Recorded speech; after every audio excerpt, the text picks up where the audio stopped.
એક શિક્ષિકા ગેરહાજર હોવાની માહિતી સામે આવી છે। વધુ એક શિક્ષિકા છે ગેરહાજર। વિગતો સામે આવી રહી છે। શિક્ષિકાને લઈને શિક્ષિકા 1 વર્ષથી વિદેશમાં છે, ત્યારે આ શિક્ષિકા શાળામાં હાજરી આપી નથી રહ્યા। નડિયાદના હાથજ શાળાના શિક્ષિકા છે ગેરહાજર। વધુ એક મામલો સામે આવ્યો છે, જેમાં સોનલબેન પરમાર 1 વર્ષથી વિદેશમાં છે અને શાળામાં ગેરહાજર રહે છે, ત્યારે અમેરિકા જતા પહેલા શિક્ષિકાએ એનઓસી લીધું નથી।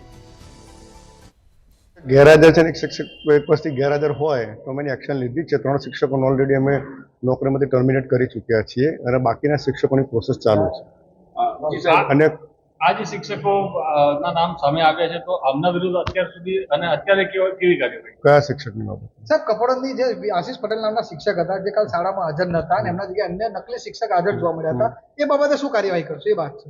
એ બાબતમાં હાલ મેં ટીમ મોકલેલી જ છે। મને જાણવા એવું આવ્યું છે કે શિક્ષક ગઈકાલે પુસ્તકો લેવા ગયા હતા પે સેન્ટરમાં અને એનો લેટર પણ થયેલો છે જે તે બીઆરસી દ્વારા।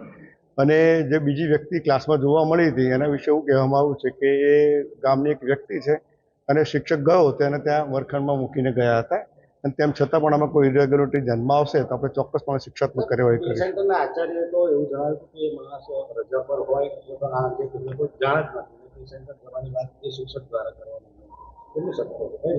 હવે હાલ ટીમ ગઈ છે ત્યાં રૂબરૂ ત્યાં સ્કૂલમાં જવામાં આવે તો જ એનો જવાબ મળી શકે। સાહેબ, જે વિદ્યાર્થીઓ છે ત્યાંના વિદ્યાર્થીઓ દ્વારા પણ આ જ રીતની વાત કરવામાં આવી કે આ જે શિક્ષક અત્યારે હાજર છે જે ડુપ્લિકેટ શિક્ષક છે તે જ ભણાવે છે, પેલા શિક્ષક ખૂબ દિવસ જ આવે। એ વાતને ધ્યાને લેવાશે કે કેમ વિદ્યાર્થીઓની વાત? ચોક્કસપણે જો સત્ય બહાર આવશે તો નિયમ અનુસાર ચોક્કસ શિક્ષાત્મક કાર્યવાહી કરવામાં આવશે। બીજી તરફ આજે હાથજની મુલાકાત લીધી, હાથજ પ્રાથમિક